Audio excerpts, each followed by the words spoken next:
ॐ नमः सिद्धेभ्यः।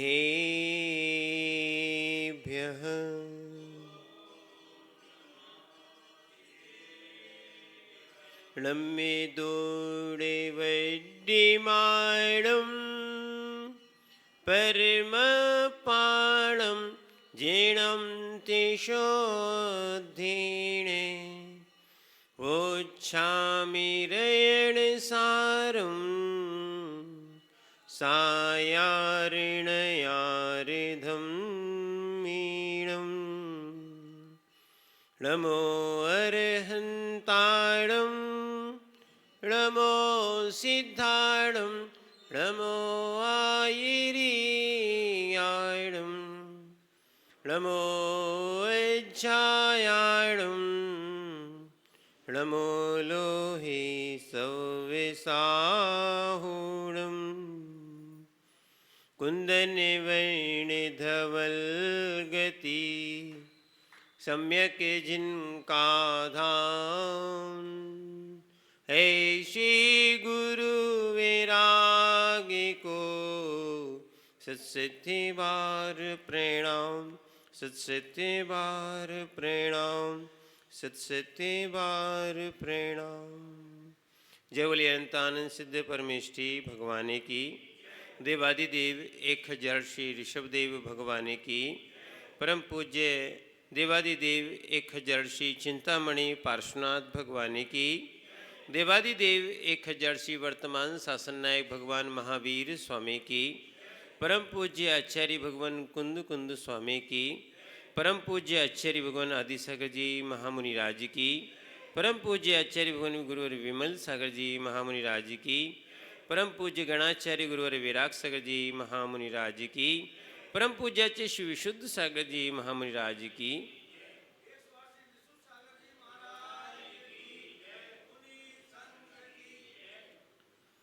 भो चेतन आत्माओं, हम सभी भगवान पार्श्वनाथ स्वामी जी के चरणों में बैठे हुए हैं और आचार्य भगवान कुंद कुंद स्वामी जी का ये रेणसार है।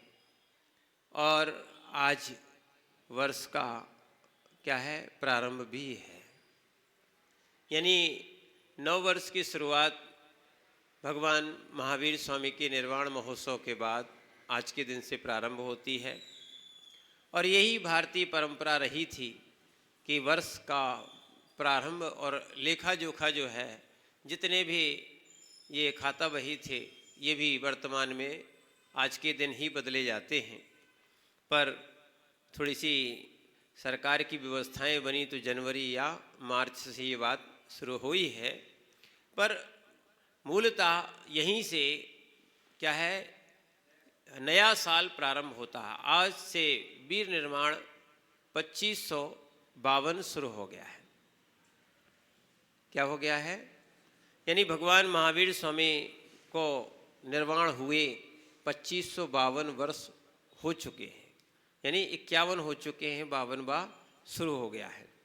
तो कहने का अर्थ है, इन्हीं साधुओं के लिए आचार्य महाराज ने जो देशना दी थी और उन्होंने कहा था कि श्रवण कहीं दूषित ना हो जाए, इसीलिए ज्योतिष है, वैद्य है, मंत्र है, ऐसे इनको करके और आजीविका चलाएं। ये वास्तविकता में मोक्ष मार्ग को बढ़ने वाली साधनाएं हैं। जो अपन सब धर्म ध्यान कर रहे हैं ना, एक और ध्यान रखना, चाहे अपन मंदिर आदि का व्यवस्था करते हैं, ये कोई आजीविका का साधन नहीं बनाना चाहिए। क्या है, पहले भी लोगों ने बनाया होगा, तब आचार्यों ने लिखा है, और आज भी ऐसा ही है। धर्म को लोग आजीविका का साधन बना लेते हैं। क्या बनाते हैं? धर्म को लोग आजीविका का साधन बना लेते हैं और इसे आजीविका करते हैं। अगर साधु भी करता है, अब विचार करना, जब साधु के लिए लिखा है तो अन्य के लिए तो लिखा ही है। सेवा करना चाहिए, भक्ति करना चाहिए, ठीक है, पर आजीविका का जो साधन बना लेता है, ज्योतिष मंत्र, मैंने ज्योतिष है, वैदिक मंत्रों के वैदिक हैं और मंत्रों के द्वारा जो आजीविका चलाते हैं, या जो भूत प्रेत आदि का भी निवारण करते हैं, है ना, और उसके बाद भी धन धान्य का संग्रह करते हैं, ऐसे करने वाले के लिए ये श्रवण के कार्यों में दोष उत्पन्न होता है, ऐसा श्रवण नहीं कर सकते, ना करें। इसी बात को, क्योंकि देखो जीवन में बड़ी मुश्किल से रत्नात्रय और धर्म मिलता है, साधुओं को रत्नात्रय और अपन को जैन दर्शन मिला हुआ है, ठीक है। तो वो रत्नात्रय का साधुगण हम लोग पालन करते हैं। आप लोग कम से कम क्या है, जैन कुल में जो जो आपकी श्रावक की व्यवस्थाएं हैं वो भी करना चाहिए, ठीक है। भगवान के पास सेवा की जाती है, सेवा करने के बाद आजीविका का बिल्कुल विकल्प हटा देना चाहिए, नहीं तो बहुत सारे जगह लोगों ने इसको ही आजीविका बना लिया है, ठीक है ना। तो इसीलिए आचार्य महाराज ने इन चीज़ों को लिखा है कि ज्योतिष है, वैद्य है, मंत्र की विद्या द्वारा आजीविका करना, वात आदि विकार रूप भूत प्रेत आदि को उतारने के लिए झाड़ फूक का व्यापार करना, या धन धान्य का ग्रहण करके, ये सब साधुओं के लिए या मुनिराजों के लिए दोष उत्पन्न हो करने वाली वस्तुएं हैं। आगे भी लिखते हैं, और बिल्कुल ये यथार्थ बात आचार्य महाराजों ने जो ये कहा जाए पूर्वाचार्यों से सुनी है, स्वयं भी अनुभव की है, और उसको यहाँ पर लिपिबद्ध किया है कि सम्यक्त से विहीन क्या है साधु कैसे हो जाते हैं। तो जो पापारंभ करते हैं इनसे सम्यक्त से रहता होती है। ध्यान रखना, रत्नात्रय धारण करने के लिए अपन समझना धर्म करने के लिए ही मंदिर आते हैं। हम लोग भी रत्नात्रय धारण करने के लिए ही ये निर्गंथ दीक्षा लेते हैं, और पापारंभ से निवृत्ति होती है तभी व्रत आते हैं। व्रत का प्रतिपक्षी जो है ना वो कौन है? पाप। पाप का प्रतिपक्षी कौन है? व्रत। विपरीत, ठीक है ना। तो इसी बात को आचार्य महाराज लिखते हैं गाथा नंबर 104। ये पापारंभम रया, ये पापारंभ रया। अच्छा, उसमें रया लिखा है, इसमें रदा है, ठीक। ये पापारंभ रदा, कसाय जुत्ता परिग्रहा सत्ता, लोय व्यवहारे पौरा, लोय व्यवहारे पौरा, तेसाहु सम उम्मुक्का। पढ़िए।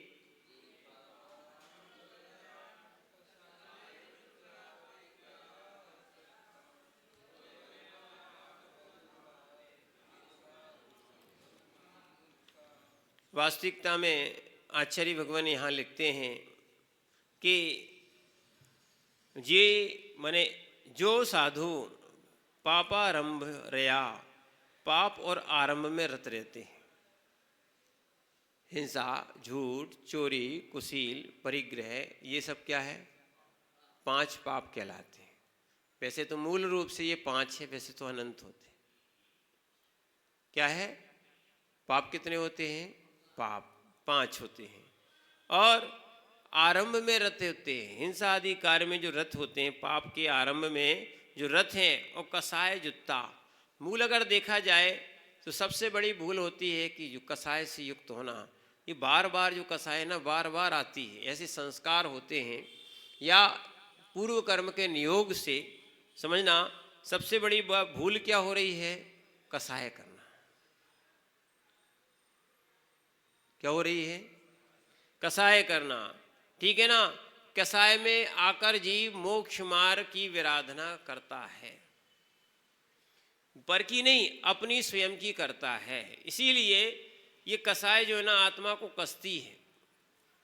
बार बार देखो, बोलना अलग बात होती है, और क्या है आत्मा को में अंदर संस्कार डालना अलग बात होती है। मैंने अवधारण करना, स्वयं के लिए अवधारण करना सबसे बड़ी बात यह है कि आचार्य महाराज कह रहे हैं सबसे पहले तो पाप आरंभ अगर जो करते हैं और कसाय से युक्त रहते हैं और परिग्रह सत्ता और परिग्रह में आसक्त रहते हैं।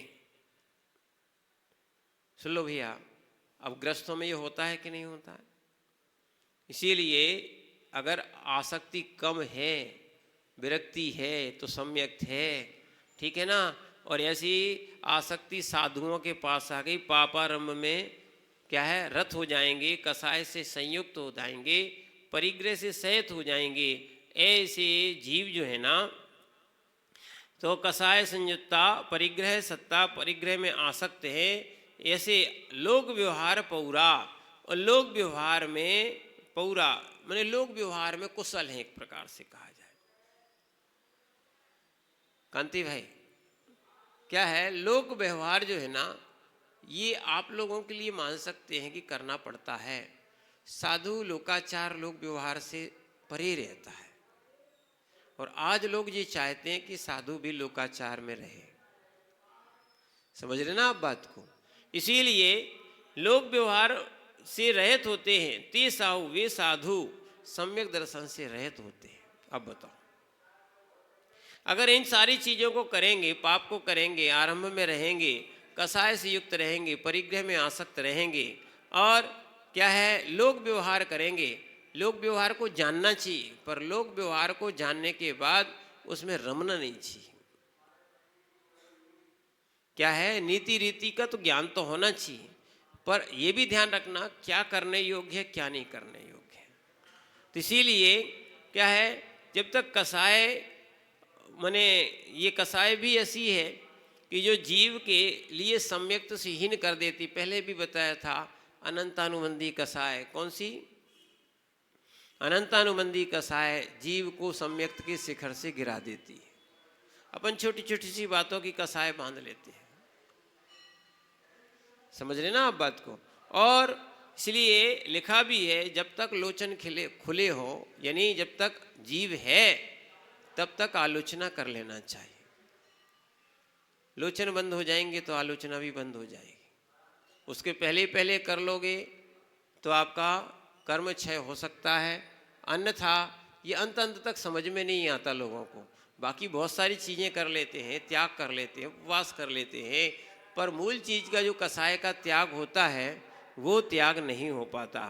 और जब वो त्याग नहीं हो पाता है तो कल्याण भी नहीं हो पाता है। इसीलिए आचार्य भगवान यहाँ पर समझा रहे हैं, वो कसाय ये पाप में रत, परिग्रह में आसक्त और व्यवहार में कुशल, अगर ऐसा कहा जाए, ऐसे साधु सम्यक्त से रहित होते हैं।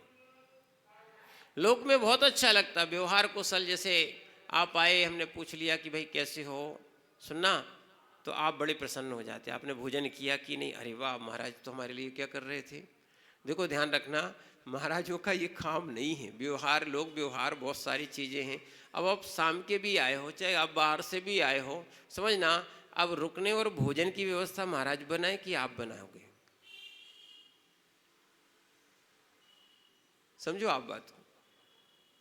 अपन ये चाहते हैं कि महाराज से करवाएं, मैंने उल्टा जमाना हो गया है। अपन को गुरु की सेवा करना चाहिए। गुरु से अपन चाहते हैं कि गुरु सेवा हमारी करे, पूछ करे हमारी।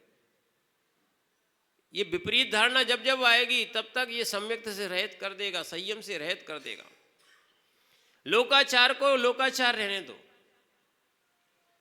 उनको माने सामान्य जन तक समझना। आप, ये समाज का कर्तव्य होता है कि समाज के प्रति, एक दूसरी समाज आती है, यानी दूसरे नगर की समाज आती है, अपनी ही समाज रहती है, सुनना, सारे लोगों का, अपन धर्मात्मा है, सहधर्मियों का अपन को ध्यान रखना चाहिए, सुनना। तो ये तो, और मान लो समाज नहीं व्यवस्था कर रही तो क्या महाराज करें, इस लोकाचार का पालन करें, समझना। और हम तो ये कहते हैं कि अपन जो है ना, पहले जैसे अपन कलेवा लेके चलते थे, नाश्ता लेके चलते थे, अपनी व्यवस्था लेके चलते थे। आप व्यवस्था तो लेकर अपनी स्वयं चलो और वहाँ पर भक्ति और आराधना करो, देखो आनंद क्या आता है। और आप दूसरे के पराश्रित होके जाओगे, समझना, तो दिक्कत खड़ी हो जाएगी, ठीक है ना। तो इसीलिए आचार्य महाराज कहते हैं कि साधुओं को लोकाचार में रत नहीं रहना चाहिए। लोकाचार में रत रहेंगे, सुनना, जानना चाहिए, नीति रीति का ज्ञान तो होना चाहिए, पर लोकाचार में रत रहेंगे तो वो सम्यक्त से रहित कर देगा। लोकाचार तो ऐसा है कि बहुत भक्तों की भीड़ आ जाएगी तो क्या सामायिक स्वाध्याय बंद हो जाएगा? कई लोग बोलते रोज तो करते हो, कांति भाई तो बोलते महाराज जी रोज करते हो, अब आज रहने दो तो क्या होगा? स्वाध्याय बंद नहीं होना चाहिए। क्या है?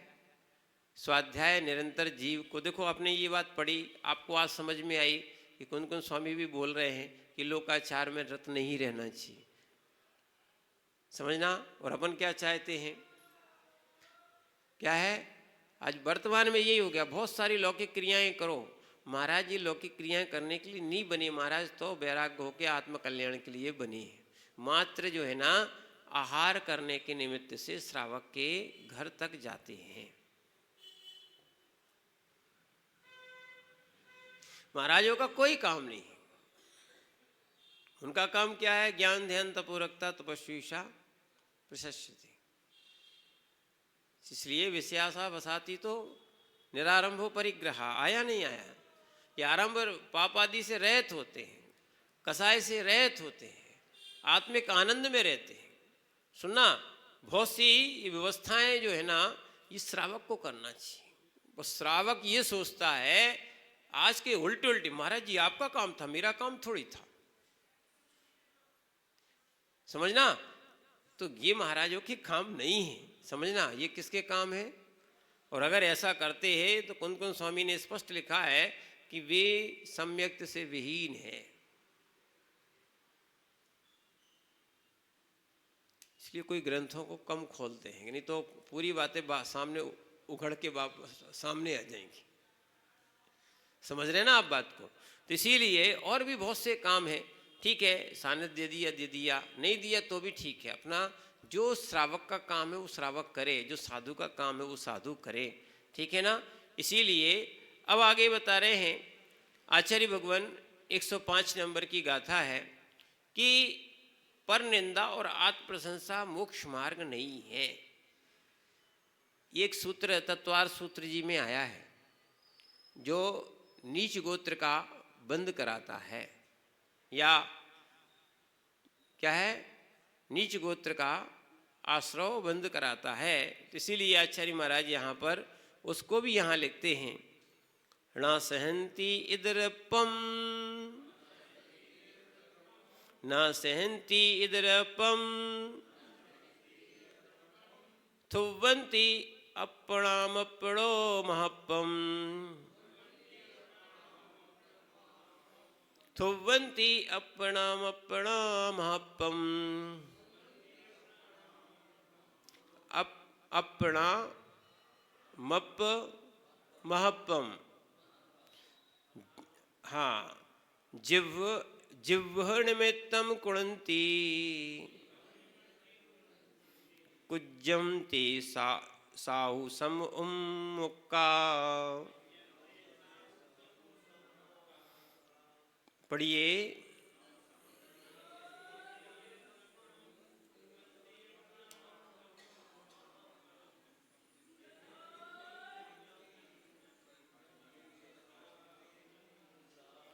आचार्य भगवान यहाँ कहते हैं जो साधु क्या है, इदरपम दूसरे के बड़प्पन को न सहनती, सहन नहीं करता है, यानी दूसरे के गुणों को, दूसरे के बड़प्पन को सहन नहीं करते हैं। अपणम अपनी और अपमहप्पम अपने महत्व की प्रशंसा करते हैं। और जिव्विड़ में तम जिह्वा यानी रसना इंद्री के निमित्त से कज्जम कार्य करते हैं। वे साहु सम उम्मुक्का वे भी सम्यक्त से रहते हैं। सुनना, यानी जिसके अंदर महान गुण हैं, ज्ञान आदि चारित्र आदि गुण हैं, उनके महत्व को सहन करना चाहिए या स्वीकार करना चाहिए, उनसे अनुराग रखना चाहिए, उनसे द्वेष नहीं होना चाहिए। समझ रहे आप बात को? जो साधु दूसरे के महान गुणों को सहन नहीं करते और क्या लिखा, अपनी तथा अपने महत्व की प्रशंसा करते रहते हैं।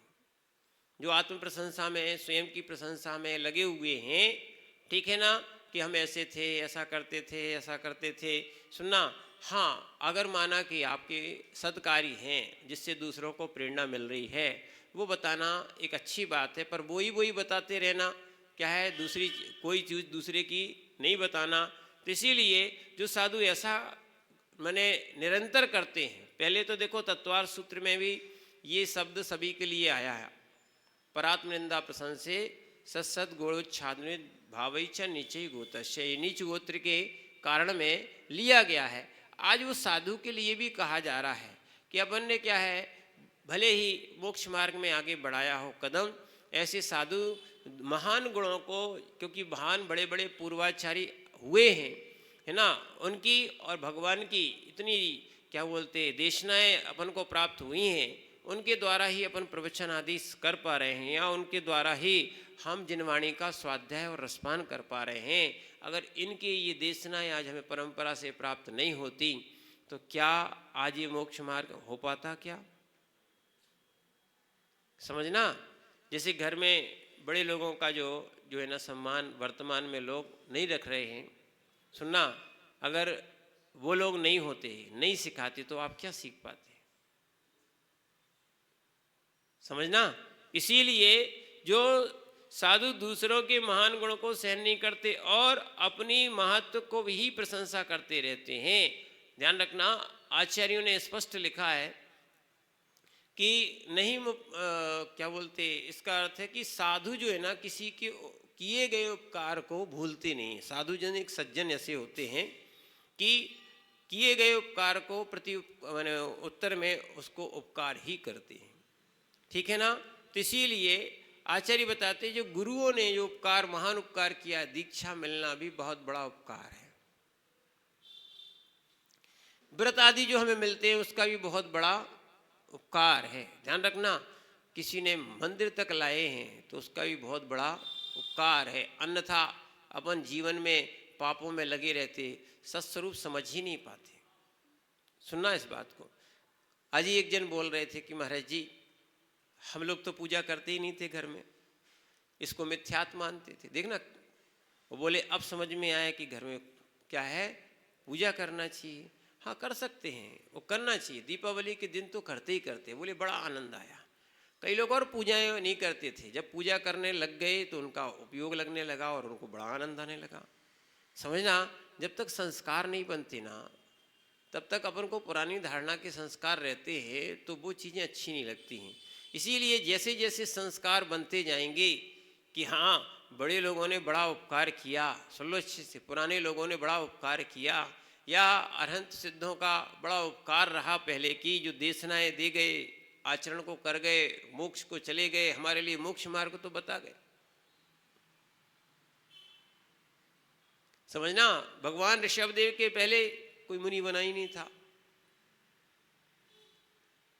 क्या है, अगर वो आहार को ना निकलते, उनमें शक्ति थी कि नहीं निकल सकते थे, कोई दिक्कत नहीं, पर वो आहार को नहीं निकलते तो आगे साधु कैसे अपनी चर्या का पालन करते, कैसे समझ में आता कि ये नवदा भक्ति की जाती।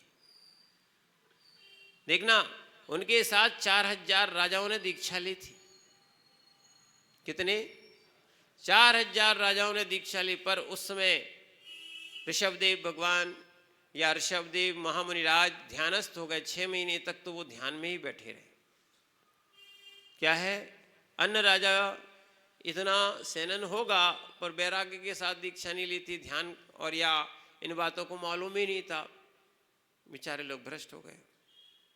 अब न वो घर लौट सकते थे, न वो ऐसी कोई चीजें कर सकते थे। फिर कोई आकाशवाणी हुई कि इस भेष में क्या है, आप ना फल खा सकते हो, ना भोजन कर सकते हो। कौन बताए?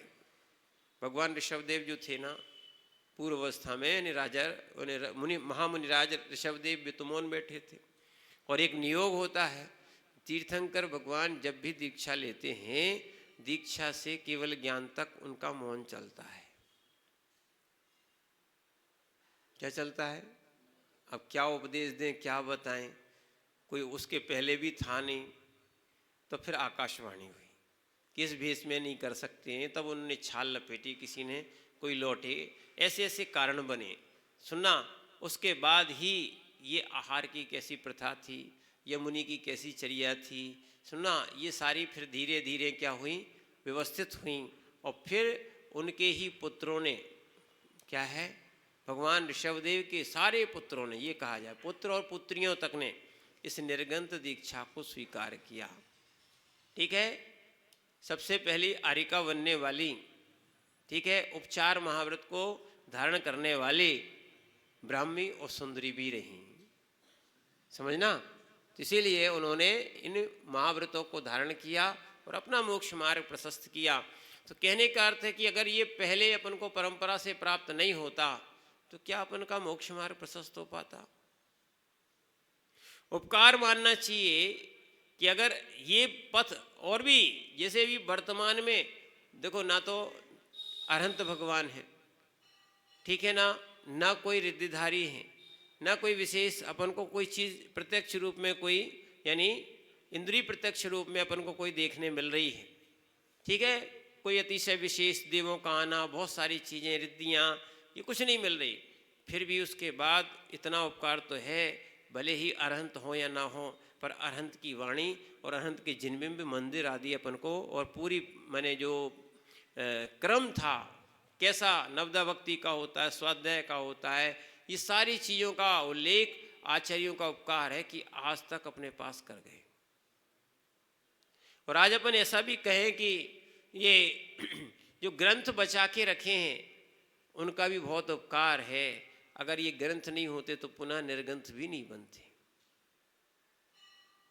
जो दक्षिण भारत में भट्टारकों ने ग्रंथों की सुरक्षा की, क्या है, अगर वो इनको सुरक्षित नहीं रखते तो आज अपन लोग पढ़ पाते क्या। आचार्य भगवान कुंद कुंद स्वामी की देशनाएं हैं, जितने भी प्राचीन आचार्य सठखंडागम जी हैं, ठीक है ना, इनकी धवला पुस्तक की जो टीकाएं लिखी हैं, आज भैया ऐसा ऐसा युग आया है, 6-6 महीने ग्रंथों की होली जली।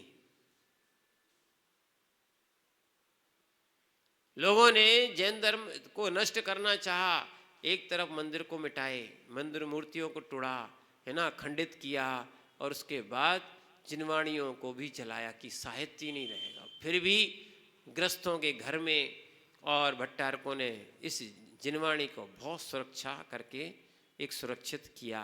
और एक और ध्यान रखना, अभी प्राचीन ग्रंथ की प्रतियां आप उठा लो, आपको समझ में ही नहीं आएंगी। एक पेज एक शब्द पढ़ना बड़ा दिक्कत हो जाएगी। पुरानी प्रशस्तियां देखो, पढ़ने का प्रयास करो, आप पे पढ़ते नहीं बनेंगे। उन प्रशस्तियों को, चाहे वो विद्वान रहे हों, चाहे वो साधु रहे हों, उन्होंने अपने सामने जो ये पुस्तकों के सामने, ग्रंथों के सामने करके दिया है, और जिन्होंने प्रकाशन कराया है, ऐसा ध्यान रखना, ये परंपरा से बहुत बड़ा उपकार हुआ है। नहीं तो क्या लिखा था, क्या नहीं लिखा था, क्या था, अपन को मालूम रहता क्या। समझना, ये ही परम उपकार है। तो इसलिए आचार्य महाराज ने इनको इसी बात को कहा कि जो सहन नहीं करते हैं, जो इदरप्पा, यानी जो दूसरों के महान गुणों को सहन नहीं करते हैं, उपकार बहुत बड़ा है। ठीक है, आप कभी देखना, एक ग्रंथ मिलता है तो अपन सोचते इसकी कोई कीमत नहीं, एक आध बार एक आध पेज लिख के देखो, उसको प्रकाशित करने का प्रयास करो, आपको समझ में आएगा एक पेज को सुधारने के लिए कितना समय लगता है। लिखने के लिए, सुधारने के लिए बहुत समय लगता है। सुनना, जब आप मेहनत करते हो ना, तो आपकी मेहनत आपको समझ में आती है कि हर चीज जिसका भी निर्माण होता है, चाहे ग्रंथ का निर्माण होता है, सुनना, इसको बनाने में बहुत पुरुषार्थ लगता है। रोटी बनाने में भी देखो, जब जब नहीं बनती है तब समझ में आती कि कैसे, फिर धीरे धीरे धीरे वो सहज हो जाती है, पर मेहनत की जाती है। बहुत वर्षों के बाद क्या है, बहुत अच्छा अनुभव आता है। तो इसीलिए ये धीरे धीरे जो मैंने कलाएं सिखा गए, समझना आप बात को, इनका भी महान उपकार है। इसीलिए जो साधुगण होते हैं, वे दूसरे के बड़कपन को या जिन्होंने ज्ञान दिया है उनको स्मरण जरूर करना चाहिए। आज क्या हो गया है, लोग एक तो ज्ञान देते नहीं हैं, समझना।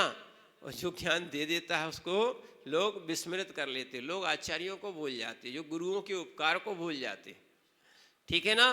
तो कहने का अर्थ है साधु भी अन्य अपने गुरु और प्राचीन आचार्यों के उपकार को क्या है, भूलते नहीं हैं। ठीक है ना। और अगर भूल जाते हैं तो वो साधु सम्यक्त से हीन होते हैं।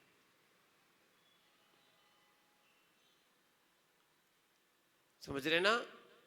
और अपरम, अपनी बहुत सारी जगह चल रहा है अपनी प्रशंसा और अपने महत्व की प्रशंसा करना, अपने ही गुणों की प्रशंसा करना। जबकि ध्यान रखना इससे नीच गोत्र का आश्रय होता है। क्या है? चतुर्थ सूत्र जी का 6वें अध्याय का सूत्र है, परात्म निंदा प्रशंसे, पर की निंदा करना, अपनी प्रशंसा करना, है ना। अपने अंदर जो गुण नहीं है उनको बताना, और जिनके दूसरों के अंदर जो गुण है उनको छिपाना। इन 4 बातों का ध्यान रखना। इन 4 बातों से क्या होता है, नीच गोत्र का बंध होता है। नीच गोत्र कौन सा कहलाता है? 8 कर्म होते ना, उसमें नीच गोत्र यानी आपको उच्च गोत्र नहीं मिलेगा। यानी जैन कुल आदि मिले हैं, जैन हैं, ब्राह्मण हैं, क्षत्रिय है, ये सब क्या है, उच्च गोत्री कहलाते हो। और उच्च कार्य ही करना चाहिए। निम्न कार्य, हिंसक आदि कार्य, सुनो, गंदे कार्य जीव को नहीं करना चाहिए। जो गंदे कार्य करता है, सुनना, भले वो जैन क्यों ना हो, समझना। तो कार्य से अगर देखा जाए, कर्म आर्यो कर्म मिलिच की व्यवस्था सिद्धांत में दी है। मिलिच्छ कार्यों को अपन को नहीं करना चाहिए। समझो अच्छे से। जैसे बहुत सी माताएं नहीं समझती हैं, कई ब्यूटी पार्लर खोल लेती हैं। समझो, और भी व्यवसाय हैं, आप और व्यवसाय करें। क्या है, कहीं जूते चप्पल की पुरुष लोग दुकान खोल लेते हैं। व्यापार ही कर रहा है तो जूते चप्पल का ना करें, हिंसक का ना करें। समझना। माने ऐसे व्यापार करें जिसको बहुत सारे लोग हैं, महिलाओं के कहीं पापड़ के हैं, कहीं और सारे हैं, बहुत से व्यापार लोग करते हैं। समझना, ऐसे तो कर सकते हैं, पर लोग नहीं समझते इन चीज़ों को और कर बैठते ऐसे कार्य जिससे कि क्या है, उनके लिए अकार्य भी करना कार्य माना जाता है। पर आचार्य महाराज लिखते हैं इन चीज़ों को ऐसा, जो साधु के योग्य कार्य नहीं वो साधु ना करे, जो श्रावक के योग्य कार्य नहीं वो श्रावक भी ना करे। समझना। और इसीलिए आचार्य महाराज लिखते हैं, और बने प्रशंसा करना, अपने महत्व को बतलाना। और एक और बात लिखी है, जिव्व इंद्रिय माने रसना इंद्रिय के निमित्त से कार्य करते हैं। ये आज दिखा जाता है, बच्चों में भी देखा जाता है कि हाँ, अगर उनको खाने अच्छे दोगे तो वो खूब अच्छा कार्य करेंगे। समझना, उनको लड्डू दोगे और अन्य प्रकार की, ये तो अभक्ष आप देते हो, चॉकलेट आदि, ये तो देने नहीं चाहिए, कहने का अर्थ है। तो अगर इन कार्यों को आप करोगे तो सही। और अगर माने ये अभक्ष आदि कार्य करोगे और साधु भी ऐसे ही करे कि हाँ अच्छा आहार मिलेगा, अच्छी व्यवस्था मिलेगी, इसके लिए वो तुम्हारे लिए कार्य करे, तो वो सब क्या है, सम्यक्त से हीन है। इसीलिए देखो हम लोगों के ऊपर भी पाबंदियां हैं। क्या है, हम लोग ऐसे स्वच्छंद नहीं हो सकते हैं कि जो जो आचार्यों ने कहा है अगर उसके विपरीत हम लोग कार्य करते हैं तो सम्यक्त से रहित साधु माने जाते हैं। समझ रहे ना आप बात को। इसीलिए ये चीज़ों को ध्यान रखते हुए आप भी अपने सत्कार्य करें, और जो मुनिराज होते हैं वो भी अपने कार्य करें। आज अपना वर्ष का क्या है, प्रारंभ दिन है, ठीक है, नया वर्ष है। आज आप पूजा है, दान है, स्वाध्याय है, अच्छे कार्य हैं, अपने उनको अच्छे से करने का एक मानस बनाएं। अपने जीवन में एक नया जीवन जिएं, धार्मिक जीवन जीने का प्रयास करें। अच्छे यानी रत्नात्रय का पालन करने का या अच्छे भाव लाओगे तो विशुद्धियाँ आएंगी। विशुद्धि से आपको ध्यान रखना, पूर्व के जितने कर्म हैं उनको धीरे धीरे धोने का प्रयास रहेगा, आनंद आएगा। जो अभी तक किया है उसको भूल जाओ। भूत को नहीं सुधार सकते आप, सुधार सकते क्या, भूत तो हो गया सो हो गया। हाँ, भूत का अगर पछताव है तो प्रायश्चित आदि और आलोचना आदि करके अपने आत्मा को शुद्ध करने का प्रयास करें। क्या है, प्रत्येक क्षण सुधार सकते। जैसे राजा श्रेणिक का कल बताया था, राजा श्रेणिक का जीव जब नरक जाने के माने नरक आयु का बंद कर चुका, फिर भी उसने इतने अच्छे भाव की छायक सम्यक्त प्राप्त किया, तीर्थंकर प्रकृति का बंद किया, आगे चल के वो भविष्य के प्रथम तीर्थंकर होंगे। तो अपन भी थोड़ा सा मानस बदलें, क्या है, और अपने अंदर जैसे आगम में कहा गया है वैसा अपन करने का प्रयास करें। अपने जीवन में नए वर्ष की शुरुआत अच्छे से करें, ठीक है, जिसमें कि हमारा जीवन बदले और नई नई उपलब्धियां अपन को प्राप्त हों, ऐसी विशुद्धि जगाएं। ओम नमः सिद्धेभ्यः।